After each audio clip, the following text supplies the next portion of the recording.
Welcome everybody to Rules Explained. In this episode, we're going over X-Wing by Fantasy Flight Games version 2. I am John Merritt. And I'm Rod Nothing. Let's get started. We've gone over maneuvers. So we did increasing difficulties. We talked about shooting. We talked about the force charges and charges. In this episode, we're going to go over partial maneuvers, advanced maneuvers, timing and abilities. It's going to talk about the additional token rules and ion tokens. It goes pretty quick. I mean, there's really not much to it.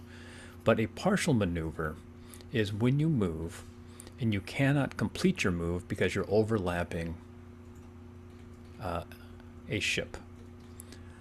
And I believe they mean any ship, not just like an enemy ship, or a defending ship. They mean any ship. So you can do a maneuver over somebody or through somebody. But if it ends on, and there's a great example here at the bottom, if it overlaps, what you need to do is back up your ship. You have to follow the template and move the icon back, or the icon, move the ship back until the ships are touching. You are unable to do an action, so your actions go away. You are considered at range 0. So it says, move the ship backwards along the template until the base is no longer overlapping another ship's base. While doing so, adjust the portion of the ship so that the hash marks are in the middle of both sets of guides. Remain centered over the line down the middle of the template. So it's just basically saying follow the rail or follow the template and make sure the ship is in the middle. Once the ships are no longer on top of each other, place it so that at least one ship is backed over. This may result in the ship not leaving its initial position. I mean, if the ship is right in front of you and it's a medium-sized ship, you may not make it. And it's quite easy to overlap ships. You would think, well, I'm planning a template. I can just, I have this thing moved. But as the turn progresses, and as the initiative orders, come into play, you may be overlapping a ship more often than you think.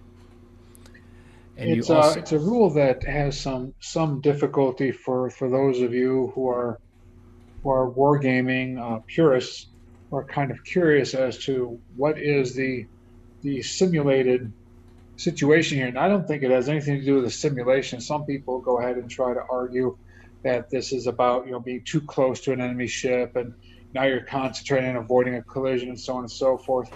But really, in all honesty, it's a conceit for a two-dimensional game that's trying to simulate three-dimensional warfare and trying to go ahead and resolve a situation with overlapping vessels, overlapping ships. It does it satisfactorily. It is not by any means a perfect solution in any way, shape, or form.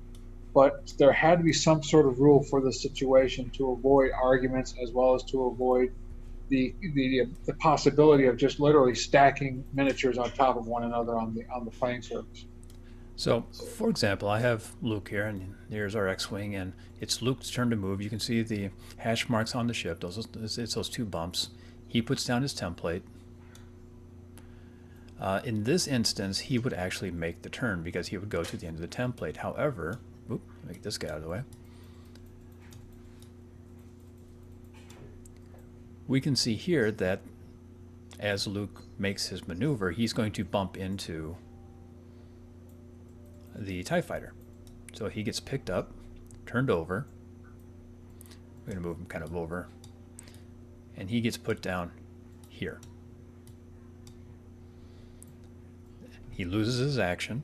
He is at range 0. And he's done with his movement phase.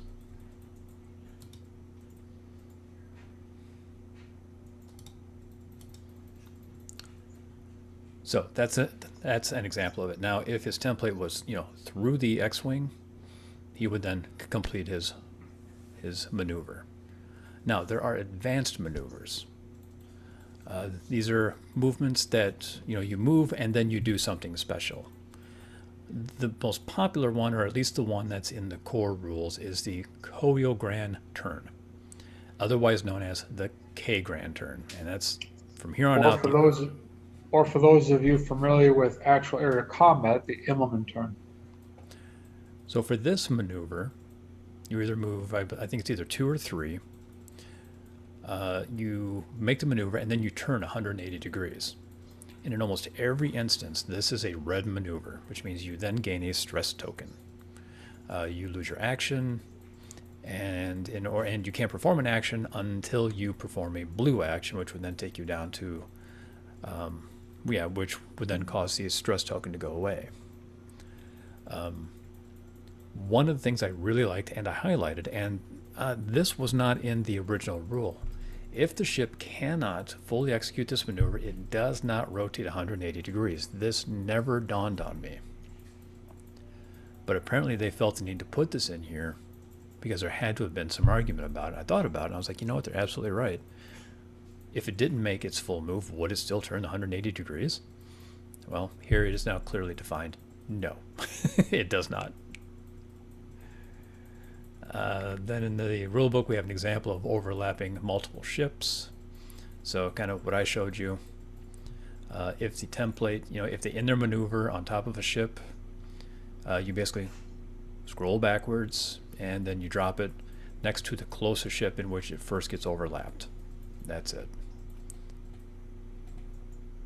Now I find it interesting that in no way, shape, or form do they suggest that there's even a possibility of a collision with any ship. Now, I'm not familiar with the large scale ship rules, so maybe they do have some sort of provision for collision. Armada?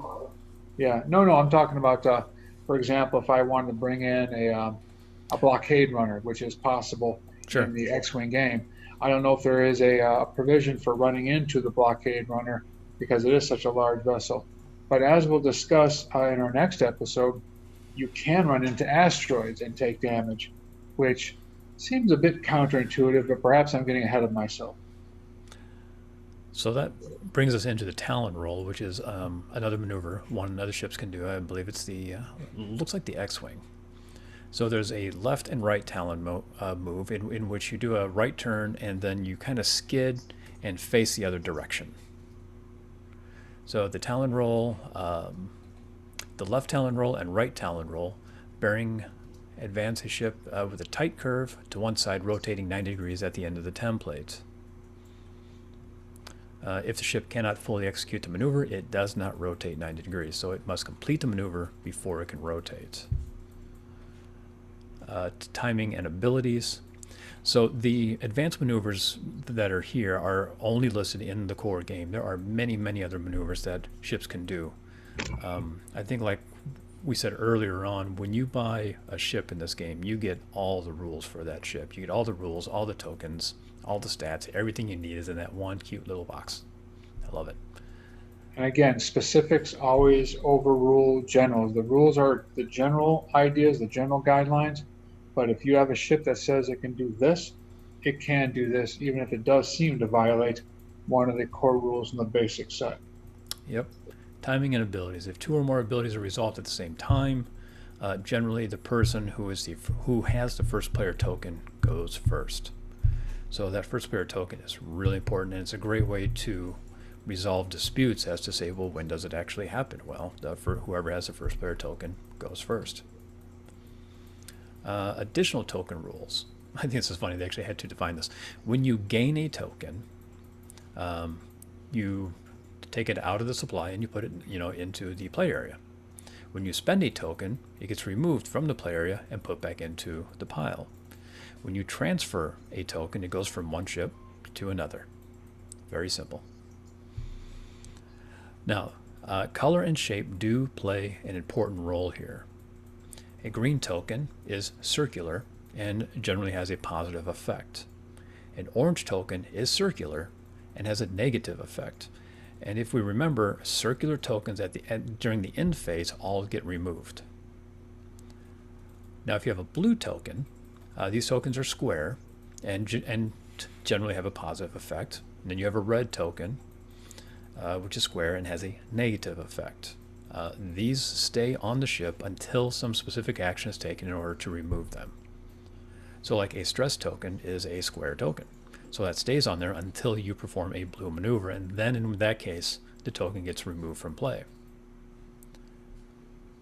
We have a disarm token. This is new. This is new to second edition. So a disarmed token, if you have it, you basically can't shoot. Let's see, a disarmed ship cannot perform actions. Excuse me. Yeah, you cannot perform actions as a circular token. As a circular token, correct. You can still attack. You can still attack. You can still move, but you cannot perform actions. And because it's a circular token during the end phase, it gets collected and removed from play. Hey, John, I think there was a slight error in the readings there. Go on. For a disarm token, you can perform actions but not attacks. Oh my gosh, you're absolutely correct. Thank you for pointing that out. No problem. A disarmed ship cannot perform actions as a circular. Wait a minute. A ship is disarmed while it has at least one disarmed token. Which is an orange circular token. A disarmed ship cannot perform actions. Attacks. Oh my god. Oh, I can read. You are correct. Cannot perform attacks. Holy crap. I don't know why I kept thinking that was actions. As a circular token, all disarmed tokens are removed during the end phase, and that is always why it's a great idea to have a second set of eyes and to go over rules. Ion tokens.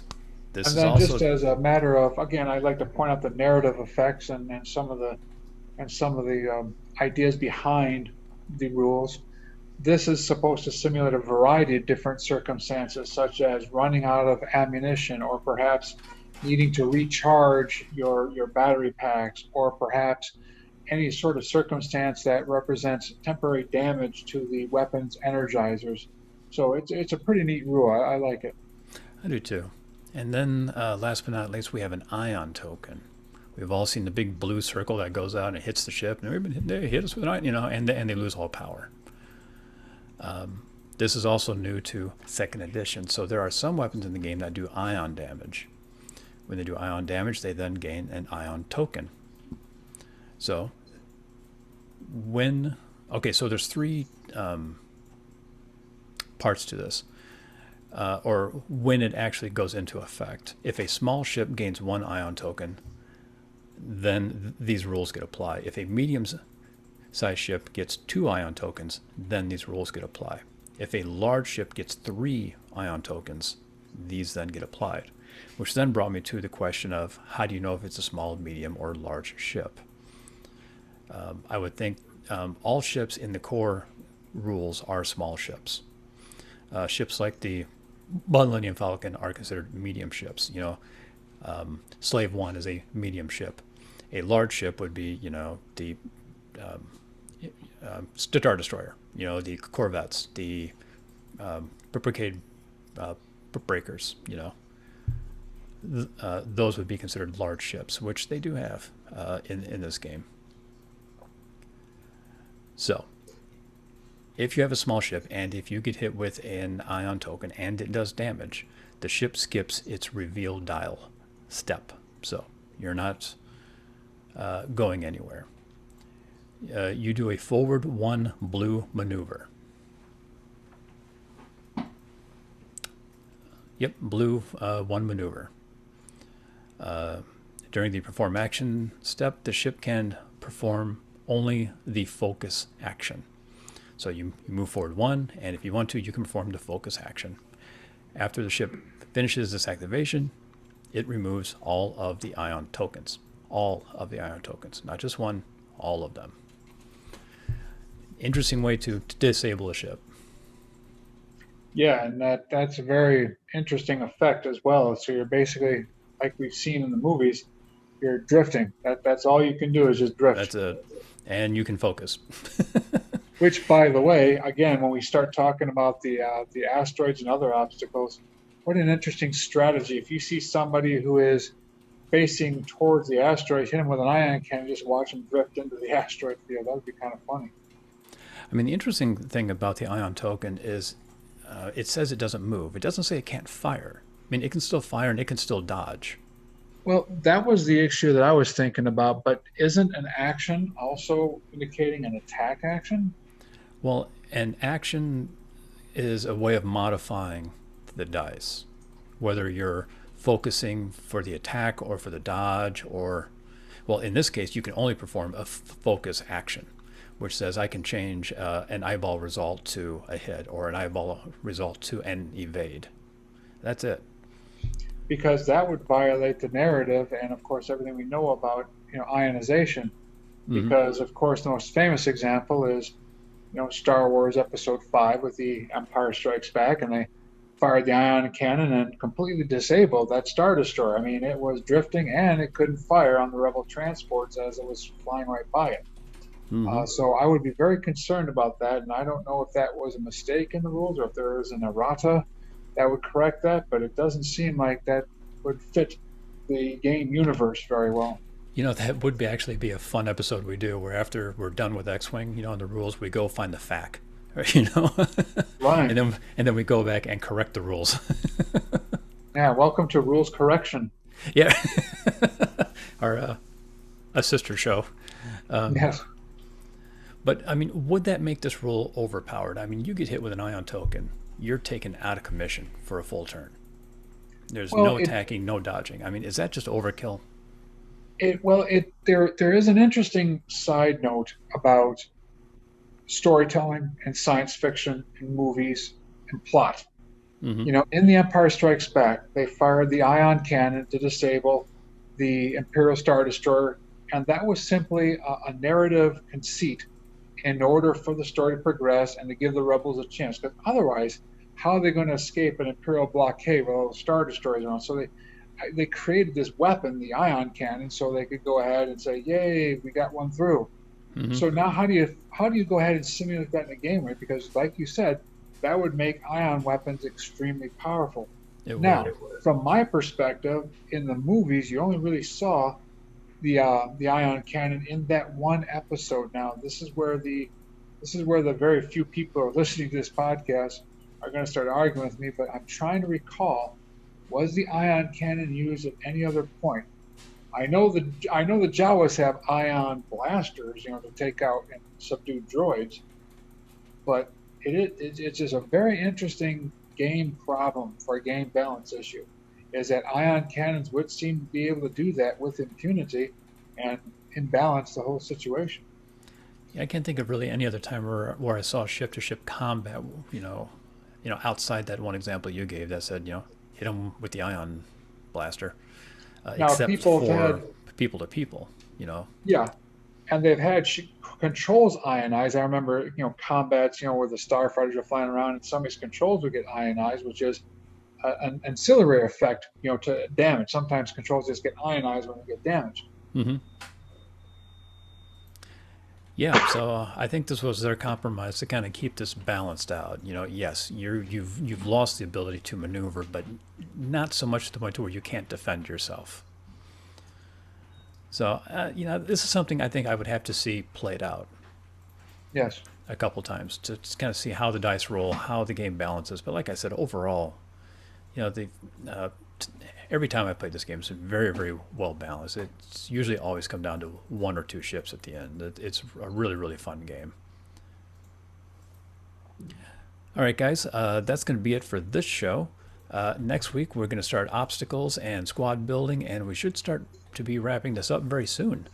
As always, thank you for listening. You can find us on iTunes, Spotify, and YouTube. There are links in the show notes. As always, I want to thank Ethan for the music. He always does a fantastic job with that. If you have any questions, comments, concerns, please email us at rulesexplained@gmail.com. Guys, thanks a lot. Adios.